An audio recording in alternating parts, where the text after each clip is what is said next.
The ant panicked, realizing that Sung Jin Woo not only matched its speed but was getting faster, which seemed impossible. Sung Jin Woo had defeated demon kings before, and now his power far exceeded those times. His weapons were also much stronger. Under the relentless assault, the ant's exoskeleton shattered. Sung Jin Woo relentlessly slashed at its body, causing it to transform into an armorless worm-like creature. Seeing the opportunity, Sung Jin Woo activated his skill, targeting the weak points and ruthlessly striking down. Kin Kin could no longer defend itself against such brutality. In a daze, the ant tried to flee, but Sung Jin Woo, enraged, pursued relentlessly. He slashed wildly, causing the ant to writhe in pain, desperate to escape. Fear filled its eyes as it faced the human king. It realized it had no advantage, but then it remembered. It still had one thing left. The ant screamed, echoing throughout the cave, as countless ants emerged behind it. It commanded its endless army of ants to swarm like a tidal wave and engulf everything in flames. Despite being unable to defeat Sung Jin Woo alone, it had an infinite army of ants at its command. Sung Jin Woo smiled as the ground where he stood turned black, and from within the earth emerged the Night Iris, Iron Tuck, and the Shadow Army. The ants were massacred by the Shadow Warriors.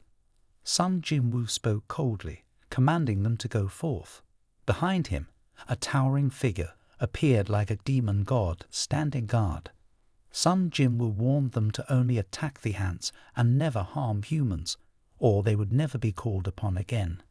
Tuck obediently nodded before turning to face the ant army, unleashing the giant's hymn skill. A massive stream of fire erupted from its mouth, piercing through the rocky mountain and soaring into the clouds. Lim Tq and ManhWa were astonished. This was like summoning another emperor, and the ant king itself was shocked as its unique strength in numbers was obliterated by this fire. It began to question its existence. Since its birth, it had been the strongest, able to stand atop all others as the king, potentially becoming infinitely powerful. But now, all of that was being destroyed by this human. A thought sparked in its mind. It must flee, continuously consume flesh to increase its power until it became strong enough that even this man would not be its match. Activating its healing skill, Sung Jin Woo felt disgust. It was the first time he had seen a creature absorb energy from its prey and turn it into its own strength. After healing its wings, the black ant leaped up to escape, concentrating all its strength on its wings and flapping hard to break free. However, an invisible hand stopped it, slamming it back to the ground like swatting a fly. It spat out a pool of purple blood. The victor was the king, the loser the enemy. Sung Jin Woo was the victorious king, and now, despite its reluctance, the black ant still struggled to rise. Sung Jin Woo blinked and appeared above the ant's head, unleashing a chaotic barrage. The black ant was completely annihilated. Baekhyuho hurried over, informing Sung Jin Woo that Chahain was not likely to survive much longer. The battle with the black ant had taken too much time, and she needed urgent treatment. But without knowing if any surviving hunters remained from the guild, and even if they did, whether they could ride Kaisel back in time to save Chahain, there was no certainty. Suddenly, an idea struck him. He instructed the cameraman to turn off the camera, threatening to smash it if they didn't comply. Witnessing Sung Jin Woo's power, the cameraman reluctantly obeyed, shutting down the equipment. Sung Jin Woo then commanded the Shadow Warrior to find Min Byung-gu's body. Baekhyuho was astonished. What use could Min Byung-gu's body serve? Was he going to resurrect Tuck, carrying around Min Byung-gu's headless corpse? Sung Jin Woo himself wasn't sure if he could extract shadows from a decapitated body. Fortunately, the shadow extraction system could be utilized. Sung Jin Woo loudly recited an incantation over Min Byung-gu's body, and several dark tendrils emerged. But to his surprise, the shadow extraction failed. He tried again, but with even fewer tendrils emerging, the system reported another failure. Sung Jin Woo stared in disbelief. Under normal circumstances, extracting shadows from an S-rank hunter would be a minor issue. Why was it failing repeatedly? Was it because Min Byung-gu didn't want to become a shadow? The warrior behind him, Iron, was a reminder that turning humans into shadows wasn't ideal. But with Cha Hain's life on the line, Sung Jin Woo appealed to Min Byung-gu's body. "I need your help to save Cha Hain." A warrior rose determinedly, and countless shadows emanated from Min Byung-gu's body. Baekhyun couldn't help but pat Sung Jin Woo on the shoulder and exclaimed, "What are you planning to do with Min Byung-gu? Your power is to extract and control the dead, isn't it?" Sung Jin Woo's ability was indeed remarkable. A dark hand stretched out to save Cha Hain, who was severely injured. For the first time, Sung Jin Woo successfully extracted Min Byung-gu's shadow. However, due to Min Byung-gu's strong will, it took 3 attempts before succeeding. The other hunters witnessed Sung Jin Woo's extraordinary power to utilize the strength of the deceased. Min Byung-gu's shadow approached Cha Hain, opening a healing spell. Baekhyun was stunned as he watched Min Byung-gu healing Cha Hain. It was also the first time Sung Jin Woo encountered such a situation, where a shadow acted with such a strong consciousness to heal Cha Hain without needing orders. Min Byung-gu seemed to be living well, with even his soul exuding warmth. Baekhyun felt immense pain. Min Byung-gu was exactly that kind of person, afraid of death but still rushing into danger to save others, sacrificing himself. The scene deeply moved the reporters, and Baekhyun understood why Sung Jin Woo requested the camera to be turned off. Revealing the ability to turn the dead into shadows could lead to significant consequences. Baekhyun expressed his hope that Sung Jin Woo wouldn't involve Min Byung-gu in future battles. Although Min Byung-gu's abilities would undoubtedly be useful, he despised fighting. Sung Jin Woo pondered for a moment, then gently removed Baekhyun's hand from his shoulder. "This is the second time you've put your hand on my shoulder, but unlike last time, this time you're not giving orders but genuinely asking. Let's think about it together." Sung Jin Woo's response showed a depth of consideration and respect for Baekhyun's perspective. Sung Jin Woo approached Min Byung-gu's shadow and issued his final command to disperse. The shadow of Min Byung-gu couldn't believe what he was seeing, and Baekhyun was also stunned by Sung Jin Woo's actions. Then tears welled up in Baekhyun's eyes as Min Byung-gu's shadow slowly disappeared into nothingness, his radiant and happy face dissipating into a thin mist, vanishing forever. Baekhyun expressed a long overdue thank you to Sung Jin Woo. Outside the cave, the rescue aircraft had arrived at the location. The pilot loudly instructed the hunters to board the plane, and Min Byung-gu's body was also carried on board with everyone's support. After everyone had boarded, Sung Jin Woo told Baekhyun that he had to stay behind because the job here wasn't finished yet. Baekhyun understood that the battle wasn't over, and there were still countless remnants of the ant army causing havoc in the world. Sung Jin Woo summoned Kaiser and told Baekhyun that he would clear the way for them first before dealing with the remnants of the ant army. They would meet again later. Kaiser let out a resounding roar before taking flight into the sky. Along its path, the corpses of ants lay strewn across the battlefield. Hoshi couldn't shake off his lingering fear, feeling it was too late.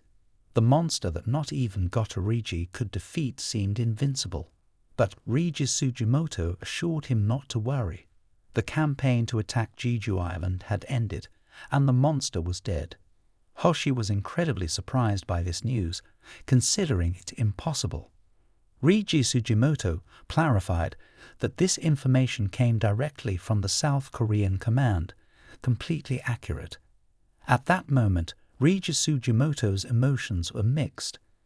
He couldn't believe that the person Gotorigi mentioned the day before was the real powerhouse. Suddenly, his subordinates rushed to him in panic, reporting the incoming ant swarm. Reiji Sugimoto was surprised to hear about the remnants and immediately returned to the warship, ordering the entire crew to prepare for battle.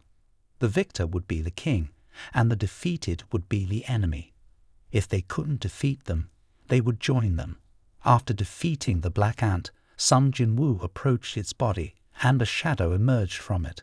He successfully recruited a high-ranking shadow general, immediately promoted to the rank of Grand Marshal, which was different from previous instances, where Sung Jin Woo designated them as BR. Strangely, when the ant shadows appeared, they became chaotic. Sung Jin Woo sensed a connection with the ant swarm and asked BR what was happening.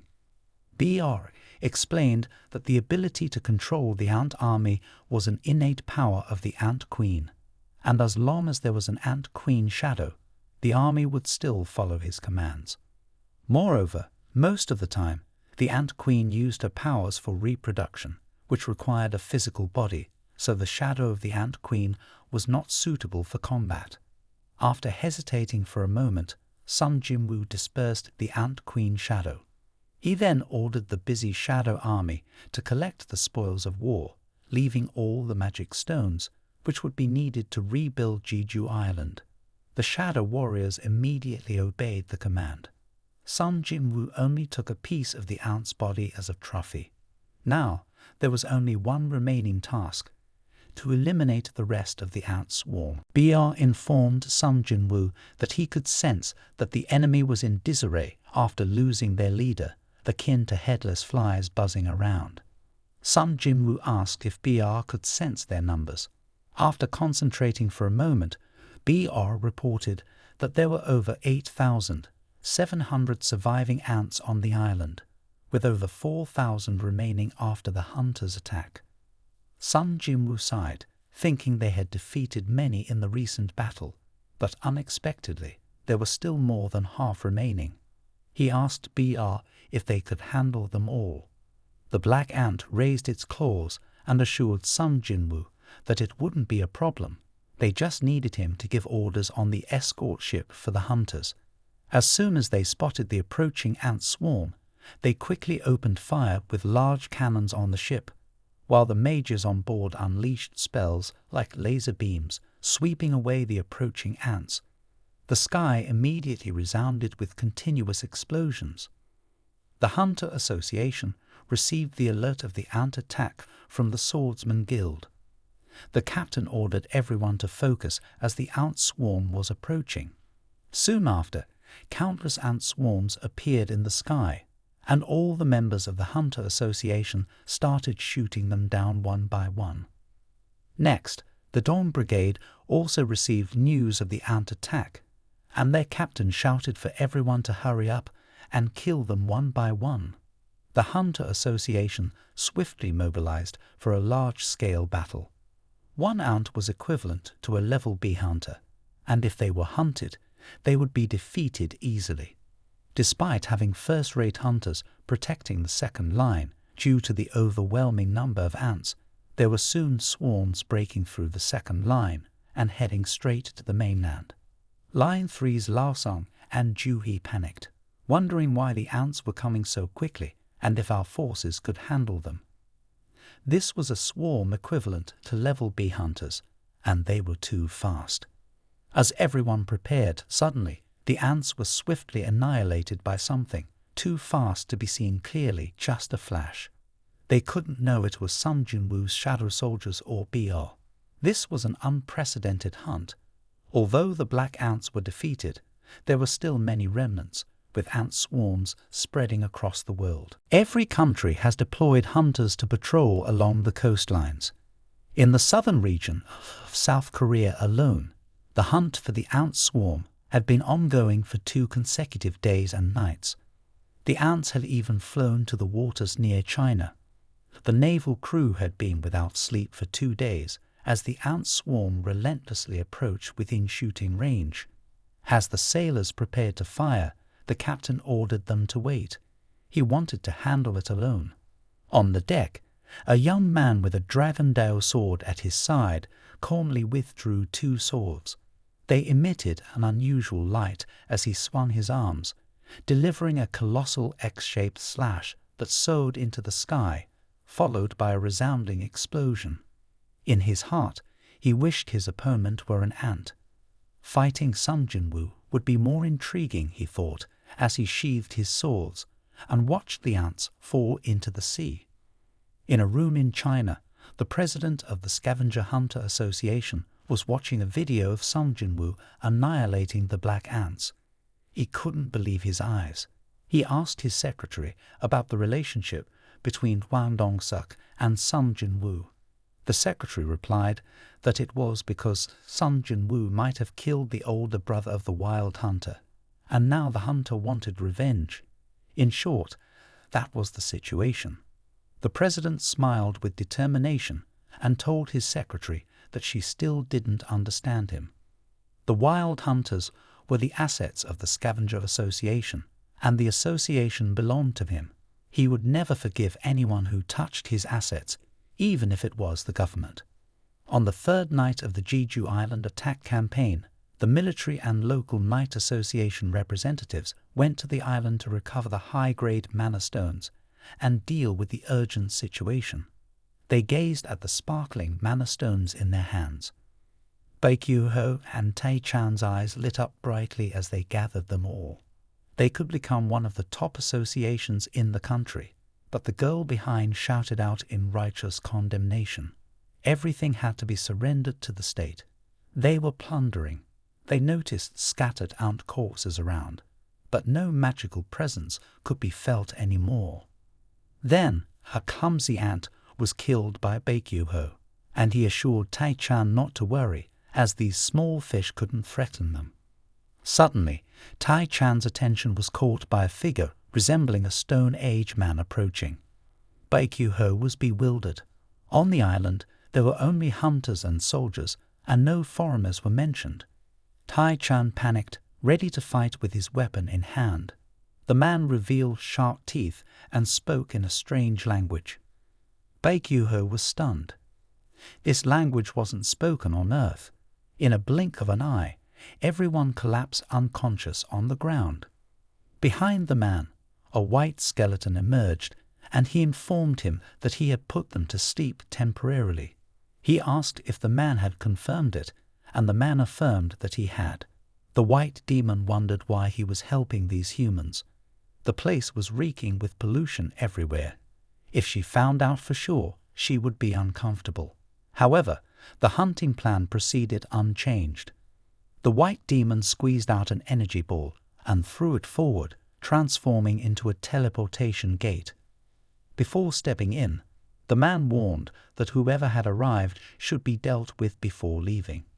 But the white demon claimed jurisdiction over this area and entered the teleportation gate. The man felt a surge of fear and silently cursed his cowardice, but he also didn't want to seek trouble for himself. He waved his hand, and a red portal appeared. After the man stepped inside, the teleportation gate closed with a loud thud.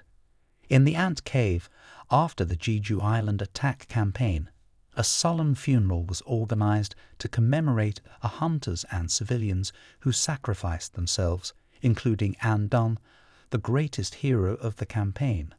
The reporters lamented their inability to film him every second, both online and in reality. Everyone discussed the campaign, with Sung Jin Woo as the focal point, so handsome, so cool. Seeing Sung Jin Woo use his summoned beasts to attack, even my house dog wants to ride into battle with him. 4 years ago, I lost my family on Jeju Island. Thank you, Sung Jin Woo, for avenging me, although I don't know if he'll read this message. He's too strong for our country. We can rival the hunting powerhouses, and yet this level is still not enough. Don't speak too soon. Why? He almost single-handedly attacked a level S dungeon. Other level S hunters are much weaker than him. What's the point?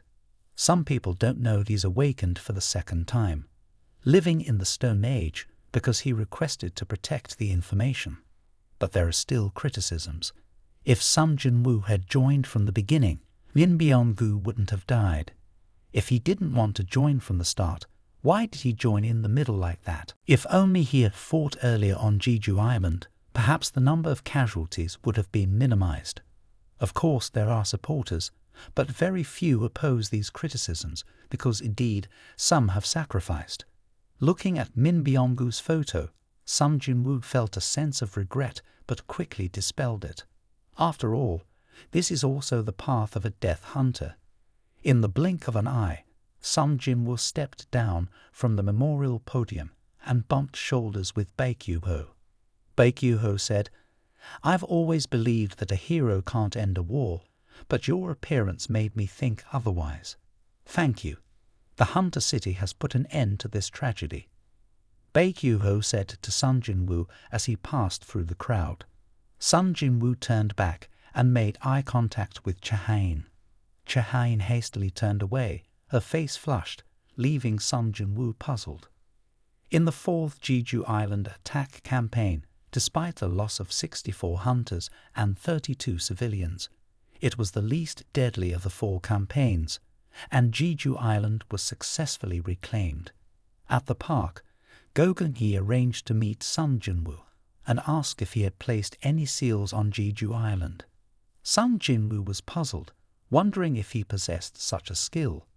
The chairman explained that those sent to clean up the bodies of the ants and retrieve the mana crystals on the island had all simultaneously lost consciousness there. Upon waking up, they had all forgotten what had happened. Before losing consciousness, despite the chairman and the hunter's searches, they found nothing unusual. Sung Jin Woo was completely bewildered. The owl was the strongest in the ant cave, and if there was anyone stronger, he would have encountered them by now. Seeing Sung Jin Woo's lack of knowledge, Go Geun-hee walked away. As Sung Jin Woo was about to get into the car, he was intercepted by a man named Adam from the Hunter Management Bureau of Hoki. This was the foreigner who had visited the office looking for him before. Adam said to Sung Jin Woo, "I have information that you can't hear anywhere else in the world except from us.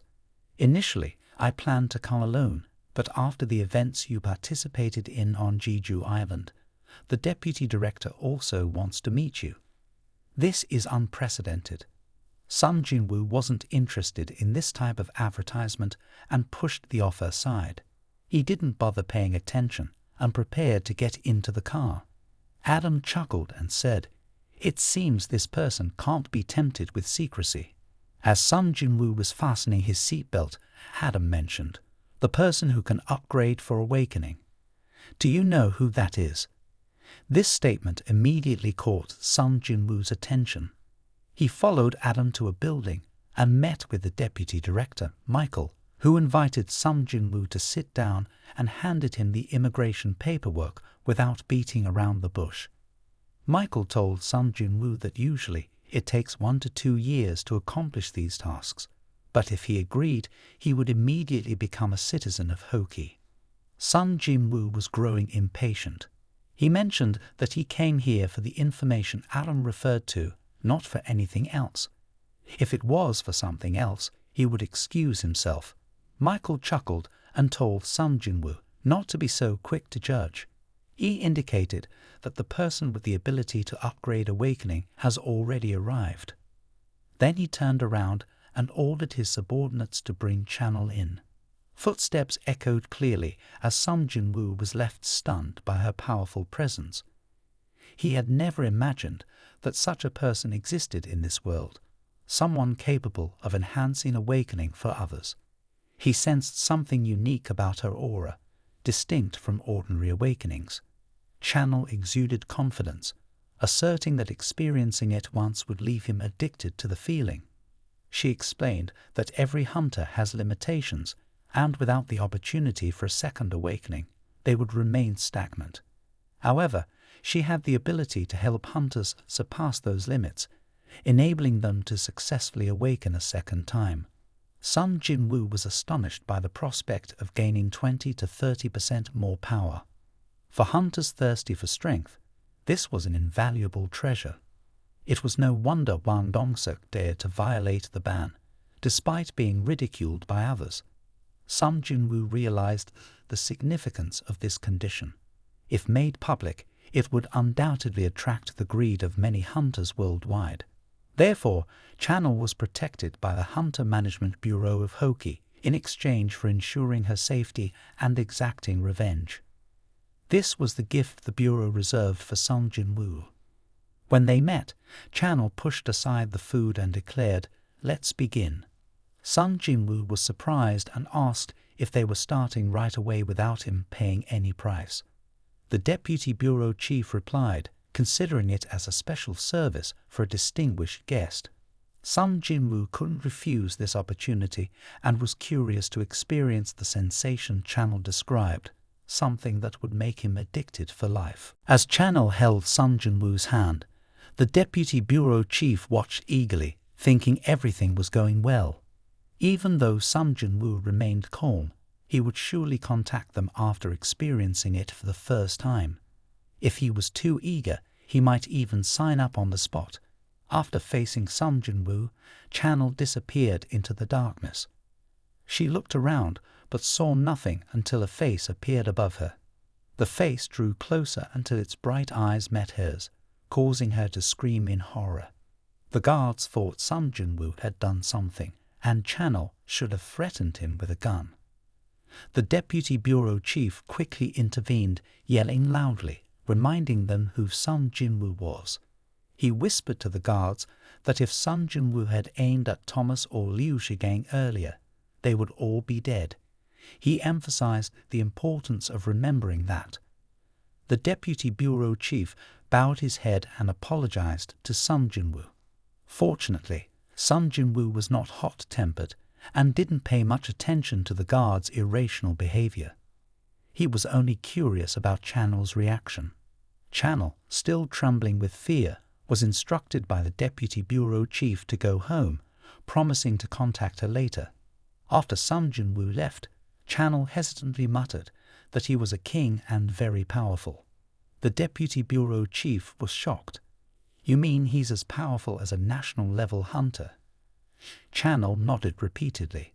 "I've never encountered anything like this before. Even though he's a king, he's different from ordinary kings. When I probed him, he was also looking at me, not as a human, not as a hunter, but as boundless darkness within him. And when you look into the darkness also looks back at you. That's the scene I saw in Sung Jin Woo." After encountering countless of the strongest individuals, Channel trembled in fear and concluded that Sung Jin Woo was indeed a king with limitless power.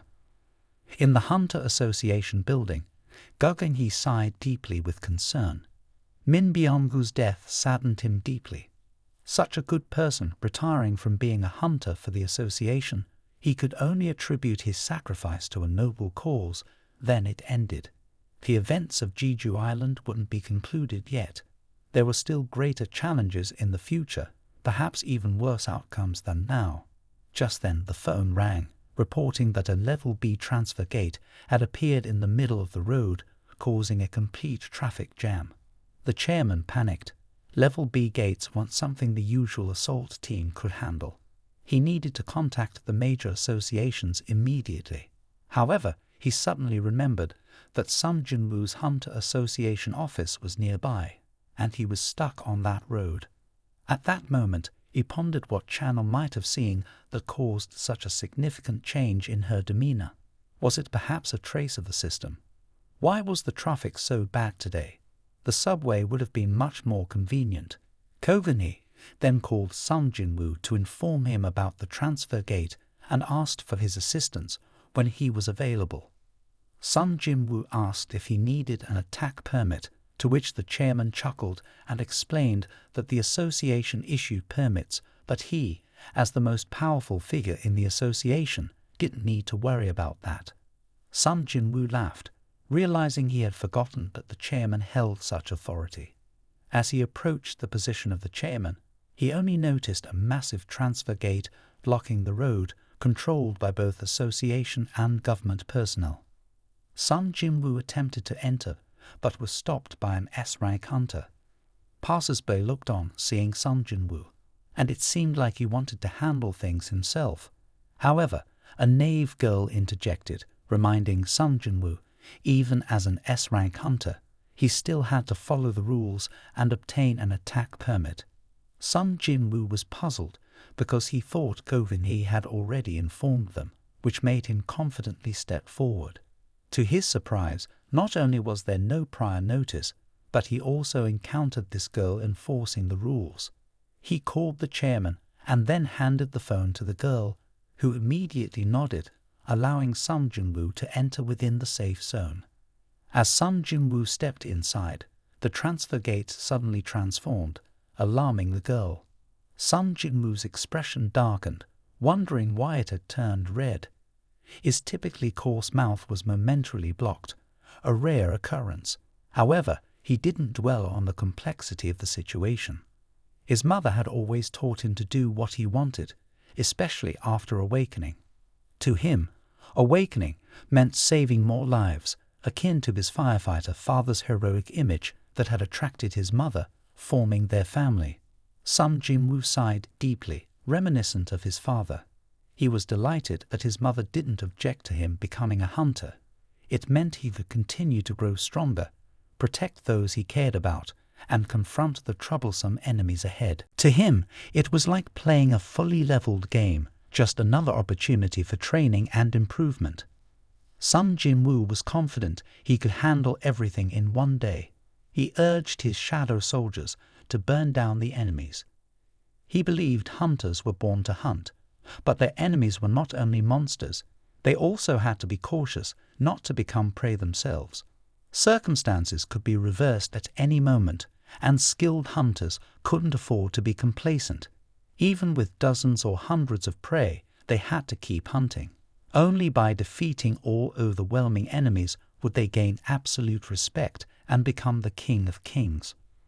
The next target was whoever was creating hunters. Hunting required strength, and the weak became prey. The path to dominance was stacked with danger, but regardless of the enemy's appearance, Sung Jin Woo vowed to defeat them all. In a transfer gate, a man gasped in fear, facing a terrifying monster. The creature Iron Moon muttered about returning to its realm, its broken fragments of brilliance hard to find. Suddenly, a strange voice echoed from behind the gate, and a peculiarly dressed old man stepped out. He informed Iron Moon about news from the east, where the Dark Emperor ruled. Iron Moon wondered why the old man was concerned, since he was not in charge there. The old man explained that Ligia, the rulers of the southern lands, would handle that area, but what about the Dark Emperor's domain? The old man assured Iron Moon that there would be no problem if they proceeded with the pact. Furthermore, he had interesting news. The eastern land indeed had a fragment of brilliant radiance. Iron Moon, the monster, laughed, truly stirred by the news. He didn't expect the old man to share such information. He offered his help, saying they could talk about whatever assistance was needed as long as the old man gave him the fragment. Then, from afar, the sound of footsteps echoed, and a man exuding a golden aura appeared. He asked the two individuals if the small eastern land referred to was Korea, right? The white monster grew angry. This man was truly haunting. He continuously hindered the white monster. The old man hurriedly urged the white monster to leave, saying there was no time to deal with that guy. Then he entered the transfer gate. The white monster was about to follow when the man swung two sword hilts towards him, striking his shield. A thick smoke rose within the red transfer gate. Sung Jin Woo advanced straight to the master of the dark cave, who looked at him incredulously. Even though Sung Jin Woo was alone, he understood the language of monsters, but it was all about to end. He roared out loud, "Come at me!" But there was silence all around, only the rustling of evil tree leaves embarrassed by the situation. Sung Jin Woo stood in the middle of the road, staring at him defiantly, mocking him, "I came alone." How amusing. He then ordered from the forest, and a multitude of shadow warriors and demon corpses appeared. The demon was stunned. What was happening? Suddenly, something flew towards his head, and he hastily caught it and opened it. It was the tiny head of a female warrior, a flag which he was most proud of. Now it was about to crumble. From within the red gate, a hand holding a demon's corpse in the flag appeared, shocking him. He never expected to be ambushed on his own territory. Sung Jin Woo coldly issued the command to start. The shadow warriors, led by Br, rushed forward eagerly, while the demons were equally relentless, roaring towards the dark army. Sung Jin Woo calmly advanced, and whenever a demon attacked him, the shadow warriors immediately sprang into action to protect the enraged demons. As they clashed, Sung Jin Woo wielded his axe, directing Br and Iris to attack the demons. Br attacked with his hands, while Iris targeted the demons' legs, causing them to lose their balance and fall. As they collapsed, Sung Jin Woo executed a counterforce skill, causing the demons to crash to the ground. In the midst of battle, Sung Jin Woo saw the demon reflect his dark, sinister figure. He looked at him menacingly, demanding answers, but the demon died before he could ask anything. Sung Jin Woo was certain that the system was playing tricks, but he didn't mind. He was closer to the truth than ever before. He retrieved a key from his inventory, obtained randomly from a loot box. It was the key to the Parthenon temple, whether arranged by fate or summoned by the system. Once again, he was heading to a place that left unforgettable memories. But unlike before, he wasn't the weakest boy in the world. Now he was in a new position, one that inspired fear in everyone. Behind the door of carnage lay a mysterious and terrifying secret. A sinister face grinned maliciously, embodying the cruelty of a devil. Sung Jin Woo unexpectedly had a second chance to visit the Parthenon temple, a place deeply ingrained in his memory. Meanwhile, in the Yu Jin Ho Association office, Yu Jin Ho furiously clicked his mouse. Some jealous colleagues spread nasty rumors about him online, and lawsuits piled up on his desk. After a day of hard work, he successfully uprooted the Antifan gang. Sung Jin Woo approached him like a boss, praising his good work. Startled, Yu Jin Ho always seemed to appear unexpectedly. Sung Jin Woo opened his backpack, revealing it was filled with luxurious gemstones. Yu Jin Ho was delighted, knowing that with these he wouldn't have to worry about his employees' salaries. Sung Jin Woo pondered. "You explain. One of the conditions for establishing an association is to have 3 members. The president, the vice president, and the staff. Even though it's just to meet the requirement, we still need to find one more person, someone as honest and reliable as Yu Jin Ho." He continued, "You mentioned that there's a more urgent issue that needs to be addressed, and that is, the association still doesn't have a name. I've been lost in my own little world, thinking about it. I thought of calling it Sunju, combining our last names, but it doesn't quite roll off the tongue. Or we could use the last letter, making it Yuho, or the middle letters, Jinjin." Jin Ho suggested solo association, but Yu Jin Ho froze at that. Finally, Sung Jin Woo understood that while Jin Ho excelled in combat, he clearly wasn't cut out for naming things. Anyway, he was just an ordinary person. Just then, there was a knock on the door. When it opened, Sung Jin Woo's younger brother stood there, looking at Chahain with surprise, stuttering that he wanted to join the association. Sung Jin Woo found this puzzling. Was it because Go Gun Hee had gone crazy, or was it because Choi Jong-in had kicked her out? Chahain said it was neither. Sung Jin Woo seriously asked why she wanted to join his solo association. Chahain was shocked by the odd name and angrily retorted that she hadn't agreed to it. Sung Jin Woo looked at him sincerely. "You didn't say anything earlier, so I assumed you agreed," he said. This left Sung Jin Woo's brother speechless. Sung Jin Woo observed Chahain. Although she tried to appear calm, she couldn't avoid his gaze. It was clear she was reluctantly agreeing, but she still wanted to join the last association. Moreover, Cha-hain hadn't been awake for the required 2 years yet, so her contract with the Hunter Association was still in effect. But Cha-hain was adamant, saying she had the money to pay the contract violation fine. Sung Jin Woo couldn't understand. Cha-hain was willing to risk violating her contract just to join his association. He was planning to refuse because the association didn't have the money to pay the contract signing fee. But unexpectedly, Cha-hain even offered to waive the fee herself. This puzzled Sung Jin Woo even more. Why would she go to such lengths when there was no benefit for him? However, since their first meeting, Cha-hain had been attracted to Sung Jin Woo's scent after witnessing his fights. She was deeply moved by the sight of a strong and outstanding man, despite the online criticism. In reality, she found him to be quite good. Though she often reminded herself not to pay attention to him, she couldn't help but steal glances whenever she saw him. He was the only color in her dark world.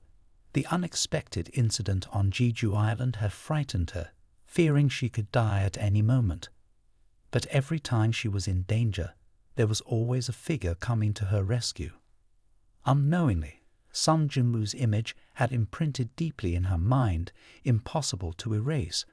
But how could she confess this to him? She hoped he would always be by her side, protecting her until the end. Thinking so, her face flushed red like a monkey's butt, feeling embarrassed and covering her face, which confused Sung Jin Woo. He couldn't understand what was happening. Why wasn't she answering? Her face turning red meant she was definitely hiding something, as if she had planned this all along. Later, she said she wanted to live more comfortably. Sung Jin Woo also couldn't understand what hardships she had faced in her profession, as Cha-hain was still too young. Serving under Sung Jin Woo was a serious responsibility for her. This time, she was seriously injured on Jeju Island, which was really pitiful. Sung Jin Woo told Cha-hain she could join but needed to pass the association's test. Cha-hain asked seriously what the test would be like, which Sung Jin Woo thought might deter her, but surprisingly, it only stirred up her fighting spirit. Was it because of her pride? Sung Jin Woo told her she had to defeat the monsters he assigned. Cha-hain wasn't happy and felt underestimated when asked to confront the shadow soldiers. She asked seriously what kind of monsters they were. Sung Jin Woo stated that he intentionally chose the strongest soldier specifically for her.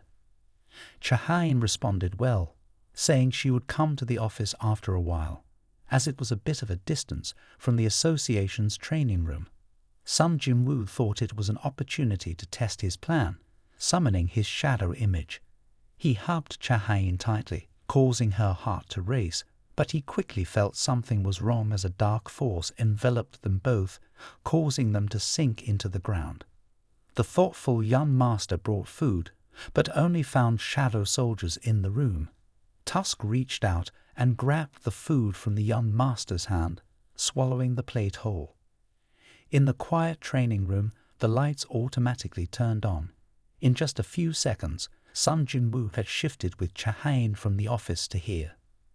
Cha-hain was astonished, not expecting Sung Jin Woo to have a better understanding of his shadow summoning skills. It was like a teleportation gate between the shadows and him, with the advantage of no distance restrictions, as long as he thought about it, even on Earth. The downside was the long cool-down time. Sung Jin Woo told Cha-hain to begin, but she hesitated, thinking it was just a meeting and didn't bring any equipped weapons. Sung Jin Woo asked if the shovel was for that purpose, embarrassing Cha-hain, who intended to explain, but then realized Sung Jin Woo was just teasing. He remembered there were weapons stored in the training room, and hunters were allowed to borrow them temporarily. Although not the best equipment, it was sufficient. Cha-hain chose a longsword, showing determination. Sung Jin Woo summoned a regular soldier, expecting Cha-hain to defeat it quickly. So he summoned the powerful soldier, Iris, who was the most skilled swordsman in the team. He told Cha-hain that the conditions for winning were to defeat his monster or surrender. Initially, Sung Jin Woo intended to summon BR, But fearing Chahain's suspicion, he handed the demon sword to Iris, declaring the start. The sword seemed to be made for Iris, fitting him perfectly. Iris swung his arm, unleashing a massive lightning bolt that quickly created a large trench in the ground, but Chahain agilely dodged it. Sung Jin Woo praised her quick reflexes, noting that a normal hunter would have been killed by that sword strike. Then Chahain lunged forward, aiming straight for Iris.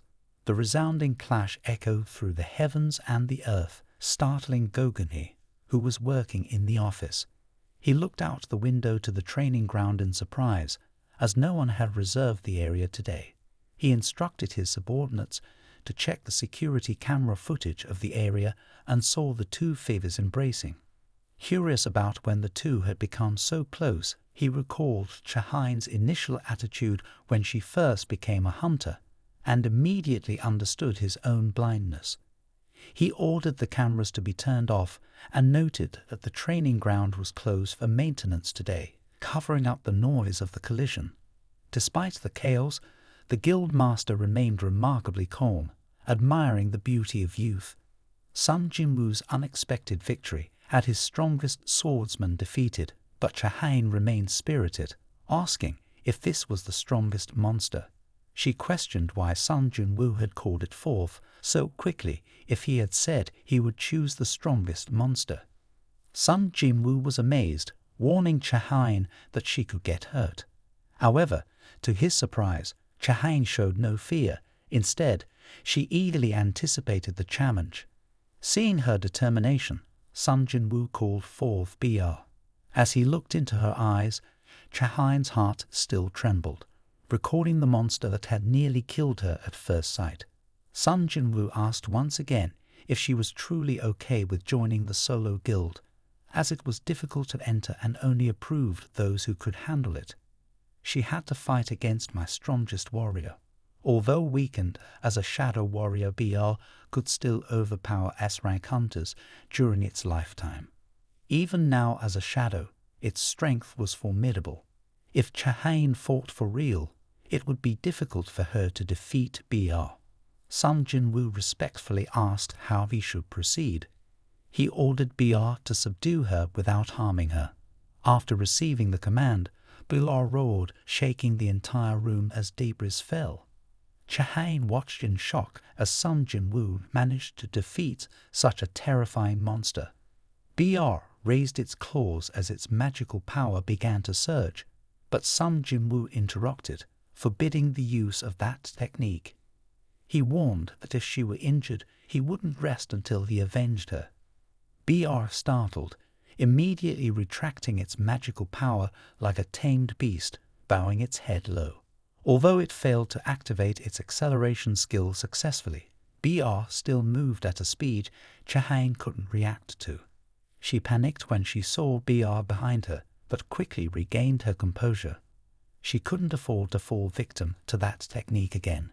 She swiftly swung her sword, but BR caught it with its claws before releasing it. As per Sung Jin Woo's command, BR had to defeat her without causing harm, a task that wasn't difficult. All it needed to do was make her acknowledge the difference in power or make her lose her will to fight. Chahain unleashed her best skill, attacking swiftly. However, BR remained calm, effortlessly deflecting her strikes no matter which technique she used. Chahain began to panic. This couldn't be happening. At such close range, BR was avoiding her attacks without needing to move. BR turned to face Chahain, exhaling forcefully, sending her flying several meters backward. Sung Jin Woo could see the outcome clearly. He expected Chahain to surrender. Yet, she defiantly refused, stating that she could continue. Sung Jin Woo couldn't understand what she was thinking, knowing well the vast difference in power between her and BR. Yet she persisted in fighting. She wasn't recklessly brave, was she? Unlike other shadow warriors, BR was fundamentally a weapon designed to kill. Sung Jin Woo sensed BR suppressing its bloodlust. He feared it might be seeking an opportunity. He hoped his assessment wasn't wrong. Cha-Hain's unwavering spirit stirred Bia's killer instinct. To Bia, she was just prey, yet she dared to oppose him. That was something he could never allow. Bia lunged forward, swiping at Cha-Hain's head, but she quickly dodged and retreated a few meters. The magical power surged as she unleashed her sword technique. Then Cha-Hain leaped forward, striking fiercely at Bia's shell, shattering it into pieces flying toward her. It was her chance. With only a little magic power left, she activated her ultimate skill, the light blade, turning her sword into a golden light blade that pierced through Bia like lightning. Sung Jin Woo felt uneasy as he watched the light blade piercing through Bia. In that moment, a command echoed in his mind, one he received from the Ant Queen when he was first born. Despite Bia being resurrected as a power for Sung Jin Woo, its instinct remained unchanged, to eliminate enemies. A fierce red glare filled Bia's eyes as it raised its claws. Sung Jin Woo shouted to stop, but Bia had lost control, no longer obeying its master's orders. Its assassin claws darted straight toward Cha-Hain, but a small hand blocked it. Sung Jin Woo had appeared before Bia, restraining its two claws. He stared intensely at Bia, emanating an aura full of anger, causing Bia to recoil. It dropped to its knees, begging for forgiveness from Sung Jin Woo, who sighed deeply. Despite being furious, he couldn't entirely blame Bia. It had tried to restrain its bloodlust as much as possible. He asked Cha-Hain why she had persisted so stubbornly, why she had gone this far without needing to join the guild. Cha-Hain felt despondent. She hadn't completed Sung Jin Woo's test, and she couldn't express her thoughts. She remained silent, unable to respond. Sung Jin Woo tried various ways to elicit a response, but to no avail. Finally, he asked if she had feelings for him. Cha-Hain lifted her head, unable to believe her own kindness. Had she revealed her feelings so easily? Sung Jin Woo thought he had guessed wrong, but beyond his expectations, after some hesitation, Cha-Hain nodded, reluctantly admitting yes. Finally, Channel had seen what made people who had witnessed countless superheroes around the world tremble with fear when they looked at Sung Jin Woo. She reported the incident to the head of the Hunter Management Bureau in Hoki. According to Channel's observations, Sung Jin Woo might be one of those worthy of the title of emperor. This revelation surprised the head of the bureau greatly. He asked if this meant Sung Jin Woo possessed national-level power. Channel explained that first she needed to clarify something. All awakenings were connected to the forces on the other side, and she could sense their connection channels. Through them, she could draw power from the connected forces.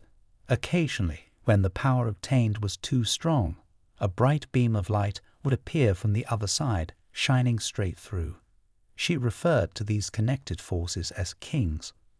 When it came to Sung Jin Woo, Madame Channel trembled incessantly. She couldn't see any connection channels on him, but in the moment of facing each other, she saw the darkness inside him looking back at her. He was the darkness. The chief didn't understand at first. He thought she was referring to darkness. Internally, Madame Chanel hurried to explain. She wasn't evaluating, but only talking about the source of his power. Sung Jin Woo's power didn't come from his mother or any connection channel. It was hidden within him. The chief understood that Sung Jin Woo was the connection channel himself, able to draw unlimited power.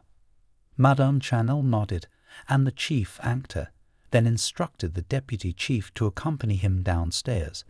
In the elevator, he said that if they couldn't entice Sung Jin Woo with Madame Chanel's power, they had to use a different approach. He asked the deputy chief if he remembered the first-class gate of Transference S. The deputy chief remembered it vividly.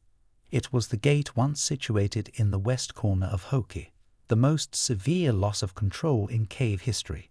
When it happened, Hoki invested a lot of money hiring the world's strongest hunters, with only 5 survivors as a result.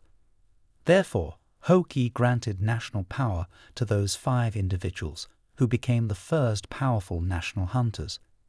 The undying flame, Chemist Fire Dragon, could eliminate dozens of top hunters, led by that calamitous leader. They proceeded to the basement, treading through the long corridors, and halted before a gigantic iron door. The chief entered the code and both stepped inside. The chief explained that after killing the evil dragon, they discovered a small gift left behind by Kami. It was a magic stone within Kami's remains. 8 years had passed since that event. Among the powerful national hunters, none specialized in magic, yet the gem remained stored in this cold place, awaiting the right moment within the apartment. Sung Jin Woo gazed at his reflection after his second awakening. He was taller and stronger, yet more alluring. Even the top hunter Chahain took notice. He asked his sister, who was scrolling through her phone on the sofa, "How do I look to you, for example, in terms of attractiveness to women?" His sister chuckled. "Where did that confidence come from? You look like those failed otakus over there." Sung Jin Woo playfully lowered his sister's head and said, "Thanks, I appreciate your objective assessment." They bantered and teased each other. Suddenly, Sung Jin Woo remembered his association's name. He asked his sister, who was the top student in her school, if she had any ideas. When he mentioned the solo association, she expressed disdain. She mentioned that despite his strength, his intelligence was lacking, and he didn't fight alone, truly because of the shadow army beside him. Sung Jin Woo nodded, acknowledging his sister's point. She proposed naming it A-Jin, derived from A for self and Jin for development. She thought it sounded good, but in reality, it was because she liked playing with her own name. In the mansion, Chahain screamed loudly in the room. She couldn't believe she had just said that to Sung Jin Woo. It seemed everyone understood it was a confession, but in that situation she couldn't think. Suddenly she stood up, trying to console herself logically. Her life was saved by him. It was normal to have feelings, right? But it wasn't okay. It was right to say to the savior. She was the hunter Min Byung-gu. Suddenly, she remembered the moment before disappearing. A dark figure grabbed her and told her to warn Sung Jin Woo to be careful with his own power. She startled, jumping up. At that moment, she saw Min Byung-gu. Now, an A-class gate of transference appeared in their territory, but they couldn't attack without permission. Baekhyuho felt regretful because the gate of transference had reached maximum magic power. Charging in would undoubtedly result in the annihilation of their entire army, but his subordinates were not willing to back down. They argued that the S-rank hunters would surely abandon them, but this was only an A-class gate. Failing to handle this level would be laughed at. Baekhyuho said they couldn't risk their lives, but his subordinates objected. If they didn't act, members of other guilds would undoubtedly gain the upper hand on their home turf. They felt uneasy. Suddenly, Baekhyuho felt that they could also accomplish it in terms of quantity and quality. Their crisis-specialized hunters were not inferior to those of other major associations. Although they lacked S-ranks, their secretary suggested why not ally with other associations. While allying with major associations was difficult, allying with individuals was feasible. Baekhyuho said they intended to attack the high-level A-class gate of transference, and what could one person do to help? But he quickly realized that the person was stronger than all the major associations. An alliance with other associations could influence their reputation, but an alliance with Sung Jin Woo could garner attention for them. His subordinates intended to contact Sung Jin Woo, but Baekhyuho stopped them. Such an important matter couldn't be resolved over the phone. They had to meet in person at the office building. Sung Jin Woo proposed to the young master to rename the guild as the A-Jin Guild. Jin Ho happily agreed, saying any name was better than the solo guild. With the guild's name decided, they only lacked one more employee. The young master asked about Chahain, and as Sung Jin Woo mentioned, he felt unsettled. She wasn't the person he wanted. The young master was surprised, considering her age, rank, achievements, and even appearance. Shahine was the most outstanding among all the candidates, but he didn't choose her. He wanted someone who met Sung Jin Woo's 3 requirements. A hunter's license, not particularly interested in guild activities, but very reliable. The young master nodded, thinking he could find some suitable candidates. Just then, there was a knock on the door.